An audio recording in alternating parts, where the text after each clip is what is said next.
اللهم صل وسلم وبارك عليك يا حبيبي يا رسول الله. ازيكم متابعيني عاملين ايه؟ يا رب تكونوا بخير.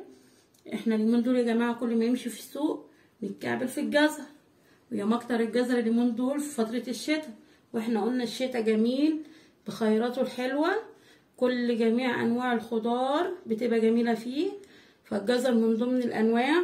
هنعمل من نوع واحد يا جماعه 3 اصناف النهارده في الفيديو بتاعنا، هينفعونا جامد جدا في رمضان. اللهم بلغنا رمضان، وكل سنه وحضراتكم طيبين وبألف خير.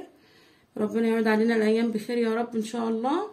هنعمل مهلبيه جزر، وهنعمل مربى جزر، وهنخلي البرطمان جزر كده صغنن ينفعنا رمضان.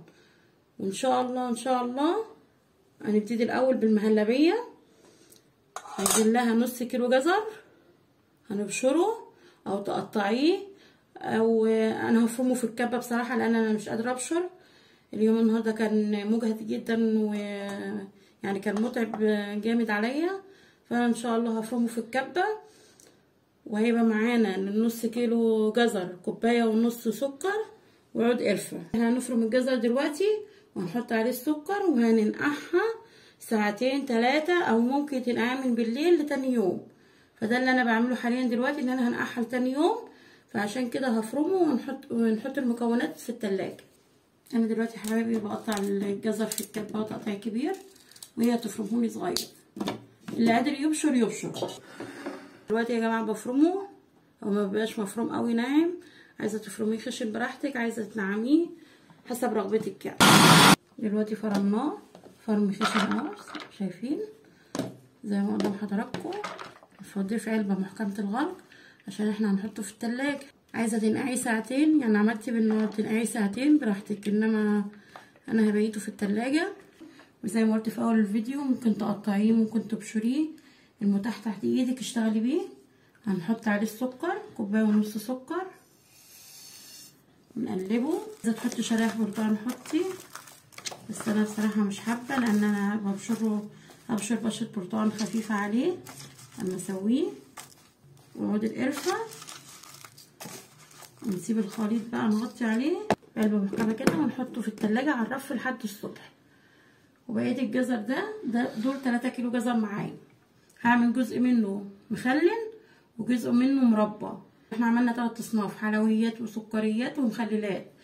المربى هتنفعنا جدا جدا في رمضان، والمخلل برضه هينفعنا في رمضان. احنا عارفين دلوقتي ان كل حاجه بره غاليه، وطالما احنا متاح تحت ايدينا ان احنا نجيب ونعمل، ما نكسلش ونجيب ونعمل ونحاول، واللي ما يعرفش مره على مره هيعرف. يا صباح الفل، يا صباح الجمال على عيونكم تابعيني. ازيكم عاملين ايه؟ نبدا بالصلاه على النبي عليه افضل الصلاه والسلام. اللهم صل وسلم وبارك عليك يا حبيبي يا رسول الله. انا جايه لكم النهارده وكل طاقه ايجابيه. واحده حبيبتي اتصلت بيا الصبح وما شاء الله ادتني طاقه ايجابيه كبيره جدا، وهي اكيد هتسمع الفيديو وهتعرف نفسها. صبحت عليا زي ما انا صبحت عليكم كده بصباح الفل وصباح الجمال وصباح السعاده على عيونكم. مبسوطه جدا من فيديوهاتي ومن اللي انا بعمله، فما شاء الله عليها، ربنا يبارك لها يا رب ويديها الصحه ويديم عليها الصحه والعافيه. هي اللي خلتني طالعه لكم مبتهجه ومبسوطه وفرحانه.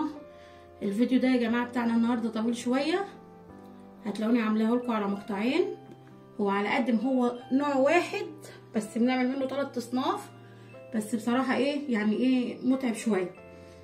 والمن امبارح كان السوق، فانا عملت لكم بالليل نقعنا مع بعض مهلبيه الجزر وحطيناها في التلاجة قبل ما ننام، وقلت لكم هكمل تاني يوم. فانا صبحه اهو ما شاء الله كل سعاده وفرح، وقلت نكمل مع بعض بقى نعمل النهارده المهلبيه. وده الجزر اللي هنعمل بيه المربى.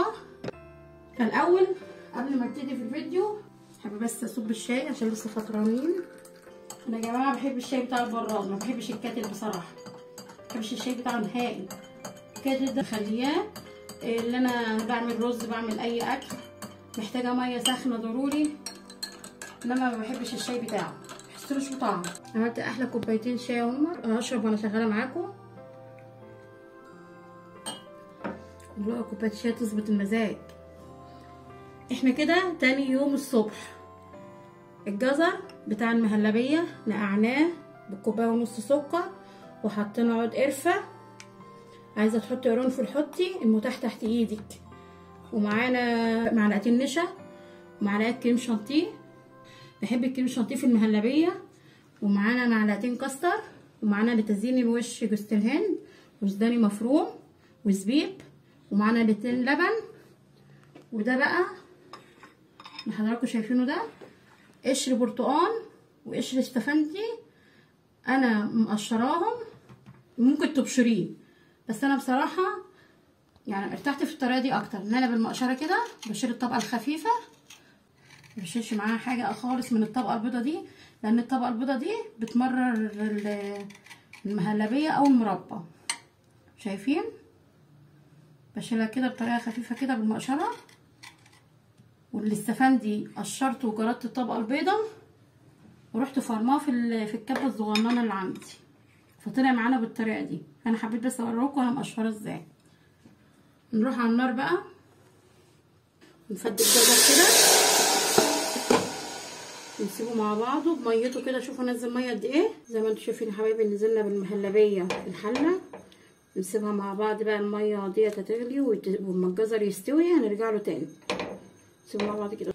ما بشتغل في اي حاجه على النار ببقى حاطه طبق كده بمعلقه، عشان ما احطش المعلقه على البوتاجاز يقوم يتبهدل تاني. هنحاول نحافظ على حاجتنا يا جماعه، عشان الحاجه عادت غاليه وعادت صعب ان انت تجددي دلوقتي. هنشتغل كمان في مربى الجزر عشان بتاخد وقت شويه. الجزر زي ما انتم حضراتكم شايفين مقشره، غسلاه ومقشراه بالطريقه دي بالمقشره برضو. كوبايه عصير برتقال، ده سر احلى طعم مهلبيه جزر، عشان عيالنا ما يحسوش بطعم الجزر كتير. فانا عامله كاسه صغيره كده عصير استفندي، ده سر من اسراري في المربى بتاعتي. والجزر زي ما قلنا كتير ومالي السوق اليومين دول، هتعملي احلى برطمانين مربى ب10 جنيه. 3 كيلو جزر عندنا ب10 جنيه، هتعملي بيهم احلى برطمانين مربى. هنشوف دلوقتي مع بعض. فانا دلوقتي هفرم الجزر في الكبه زي ما فرمنا بتاع المهلبيه.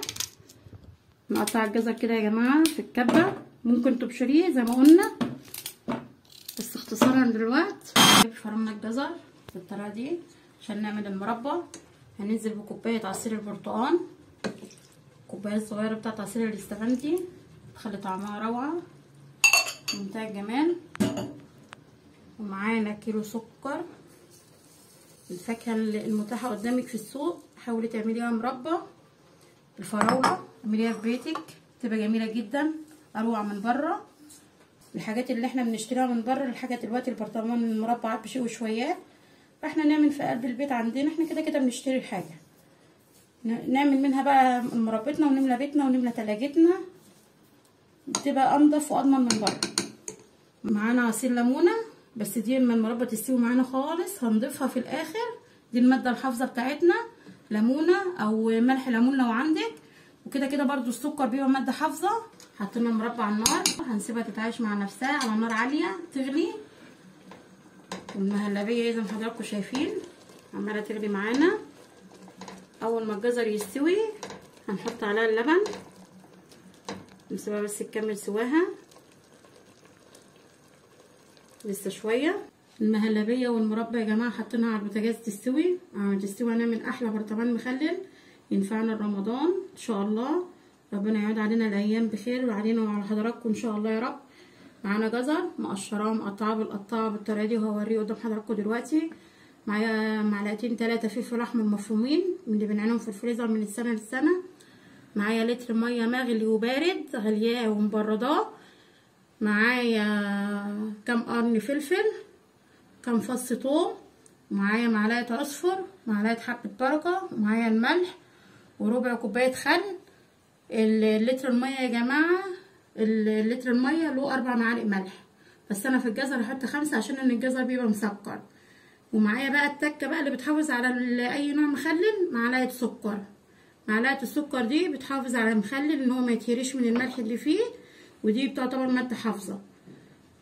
هوريكم ازاي بنقطع الجزر بالطريقه دي. وبربي كده تجيبي الجزرايه كده عامل ازاي، كام قرن شطه نفتحه بس كده بالسكينه. انا بحب الشطه دي قوي يا جماعه، بيبقى طعمها جميل قوي في المخلل. والكام فص توم عادي تفتحيه ما تفتحوش حسب رغبتك، بس انا بديله بس تفتيحه كده يقوم الريحه بتاعته تطلع في المخلل، بتبقى ريحتها في منتهى الجمال. نحاول بقى نحط الشطه كده عشان نكسر اللون. زي ما حضراتكم شايفين حاطين القرن الشطه، قرون الشطه الحراقه في البرطمان بالطريقه دي. نحاول نضغط على البرطمان كده ننزل. اروح جايبه بقى الكام فص توم دول حطاهم برضو، حاولي توزعيهم. الثوم بيدي ريحه حلوه جدا يا جماعه للمخلل. نجيب لتر الميه، قلنا هنحط 5 معالق عشان ان الجزر مسكر. قلنا اللتر له 4 معالق يا جماعه، احنا هنحط 5 3 4 5 ونقلب. هننزل حبه البركه. حبه البركه بتدي طعم جميل جدا للمخلل. وحاطه له معلقه عصفر حسب رغبتك، عايزه تحطي حطي، مش عايزه خلاص. نحط معلقه الفلفل المفروم، معلقتين كده. الميه هتنزل الفلفل ده معانا دلوقتي في البرطمان. هنحط ربع كوبايه خل. هتقولوا الخل ايه المخلل؟ لا بيحافظ عليه بصراحه، انا بحب طعم الخل في المخلل. هننزل بمعلقه السكر، نصب الميه مدوبين فيها الملح. زي ما حضراتكم شايفين عملنا احلى برطمان مخلل جزر، مخدش مننا وقت طالما مجهزه كل حاجتك تحت ايدك، ما ياخدش منك وقت. نغطي عليه. شايفين لون حبه البركه لما نزل في البرطمان تحت عامل ازاي؟ شايفين الجمال يا جماعه؟ شايفين لون حبه البركه بالفلفل الاحمر عامل ايه في قلب الجزر؟ ما شاء الله جميل جدا. جربوه هيعجبكم.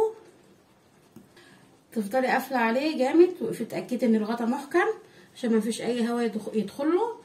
وكل يومين تقلبي فيه كده، تخشي تقلبي فيه كده، تقلبي فيه كده كل يومين. وبعد 3 4 ايام افتحيه وحاولي تدوقي الملح. لقيتيه عايز ملح زودي، مش عايز يبقى خلاص. وبالف هنا وشفا. زي ما حضراتكم شايفين المربى معانا اهي نزلت ميتها. هنسيبها بقى على نار متوسطه لحد ما تعقد خالص. يعني ايه تعقد؟ الميه دي كلها تتبخر ويبدا قوامها يتقل معانا. في الاخر خالص هنحط لها عصره الليمونه. هي دي المربى، لا اكتر ولا اقل. المهلبيه زي ما حضراتكم شايفين الجزر استوى معانا. هنشيل عود القرفه ده كده. المهلبيه معانا اهي. ننزل ب2 لتر لبن عليها، ده لتر. ننزل باللتر التاني. نزلنا باللبن وهنسيبه لحد ما كله يعني يسخن مع بعضه. هنزل بالتكه بقى بسيطه كده، حاجه لا تذكر اهي. نص معلقه من البرتقال، من قشر البرتقال وقشر الاستفندي اللي احنا فرمينه. نص معلقه بس، ما نكترش عشان المهلبيه ما تمررش معانا. ودي سكرها حسب رغبتك. بتحبي الحاجه مسكره زودي، بتحبي الحاجه سكرها هادي هتلاقي ان الكوبايه ونص حلوين في المهلبيه دي. زي ما حضراتكم شايفين المربى معانا اهي بدات ان هي تتقل شويه وميتها بدات تتبخر. هنحط لها معلقه من البشر اللي انا بشراه، اللي هو قشر البرتقال على قشر الاستفندي. انا ضفتها في الاخر عشان ما تقعدش تغلي بيها كتير وتمرر. مش عايزه اقول لكم ريحه القشر الاستفندي بتخلي طعمها جميل جدا وريحتها في منتهى الروعه. وهنسيبها كده تكمل مع نفسها على ما الميه تتبخر خالص. دلوقتي المهلبيه معانا اللبن بدا يسخن. ايدي كفايه كده تقلبي. بدا اللبن بتاع المهلبيه يسخن. هنضربها بقى بالهاند بلندر لحد ما تنعم معانا خالص. هنقعد نضرب فيها لحد ما تنعم معانا خالص. زي ما حضراتكم شايفين فرمناها معانا اهو نعمت خالص. مش عايزه اقول لكم والله ريحه القرفه جميله جدا، وقشر الاستفندي برده ريحته فيها جميله. هنروح على البوتاجاز. حطيناها كده على البوتاجاز زي ما حضراتكم شايفين. نقلب فيها ونجهز لها بقى الخليط بتاعها اللي هيتقل القوام معانا، اللي احنا قلنا عليه معلقتين كاستر، معلقتين نشا، ومعلقه كريم شانتيه. نخلطهم مع بعض. هننزل بالخليط معانا كده ونقلب. طالما النشا نزلت مترفعيش ايدك لو هي مستويه خالص. شايفين اللون بتاعها؟ شايفين جمالها؟ ما شاء الله. زي ما حضراتكم شايفين المهلبيه بدات تغلي معانا كده. اول ما تغلي وتطلع فقاقيع واحنا ننزل لها بسنه فانيليا، او لو عندك فانيليا سايله حطي. يعني والله مش محتاجه فانيليا، ريحه القرفه فيها جميله وريحه قشر الاستفندي بالبرتقال. نصب المهلبيه دايركس كده زي ما حضراتكم شايفين، هنكمل الباقي في كوبايات. زي ما حضراتكم شايفين الجمال والحلاوه بتاعه المهلبيه بصراحه تحفه تحفه تحفه، والطعم بتاعها في منتهى الجمال. اتمنى ان انتوا تجربوها. ان عجبكم ما تنسوش تعملوا لايك وشير وتشتركوا في القناه. مستنيه حبايبي اللي بيعلقوا لي، ما تنسوش التعليق. وان شاء الله احنا هنسيبها تبرد، نحطها في التلاجة ساعتين 3 تبداي تاكلي منها في منتهى الجمال. معانا الفول السوداني هنزوق بيها المهلبيه من على الاطراف كده. تحاولي تعملي اي ديكوريشن بتحبيه، مش شرط ترتبطي بحاجه معينه، منتهى الجمال. السوداني دوت محمصينه وفرمينه، بس انا مش عايزه، يعني هي المفروض اما تبرد خالص. شايفين الجمال؟ رشه جرسبنتي كده خفيفه نكسر اللون بتاعها، منتهى الجمال. زوقناه زي ما حضراتكم شايفين، والله في منتهى الجمال، تحفه تحفه تحفه تحفه. اتمنى ان انتوا تجربوها وتعجبكم ان شاء الله. دلوقتي معانا المربى حبايبي، قربت ميتها تتبخر خالص. اما تتبخر نديها ضربه بالهاند بريندر عشان اخليها بيوريه كده وكريم، واطفالنا ما يحسوش فيها بقطع الجزر. فانا هعملها لهم كده، بس لما تتبخر خالص بقى هنروح نديها ضربه. المربى اهي يا حبايبي هفرمها نظام تقطيع كده. المربى خلصت معانا. انا عصير عصره الليمونه، احنا قلنا ان الليمونه دي الماده الحافظه بتاعتنا، وقلنا ما نعصرهاش الا واحنا خلاص هندفع على المربى. هي كده نديها تقليبه بالليمون عشان نحافظ عليها. ولو انتي شايفه ان الكميه كبيره عبي برطمان خليه على رف التلاجة، وبرطمان شيليه في الفريزر، وقت ما تعوزيه تنزليها مش هيجرالها اي حاجه. حافظه عليها في الفريزر اضمن. عندي البرطمانات الازاز، اي حاجه عندي في برطمان ازاز ما برميش الازاز، بحافظ عليه واغسله. وطبعا ببقى عارفه ان انا هعمل مربى، بروح معقماه بالميه المغليه. فده هعبي في المربى وارجع لكم تاني. شايفين يا حبايبي المربى بعد ما عبيناها، منديل كده نمسح اي حاجه كانت على طرف البرطمان. بس انا مش هقفل عليها بقى لما تبرد خالص، انا اصلا ما كنتش هعبيها لما تبرد، هي لما تبرد خالص بقى هقفل عليها. شايفين الجمال اللي عملناه من نوع واحد؟ عملنا 3 اصناف من نوع واحد. عملنا المهلبيه، يا رب تجربوها وتعجبكم، وعملنا المربى، وخلنا لنا برطمان جزر لرمضان ينفعنا لرمضان، نحط منه كده على الفطار يبقى طعمه حلو. اتمنى ان يكون الفيديو عجبكم، وانا بصراحه تعبت فيه جامد جدا جدا جدا، ويا رب اكون عند حسن ظنكم. وان عجبكم الفيديو ما تنسوش تعملوا لايك وشير والاشتراك في القناه، واشوفكم على خير ان شاء الله في فيديو جديد.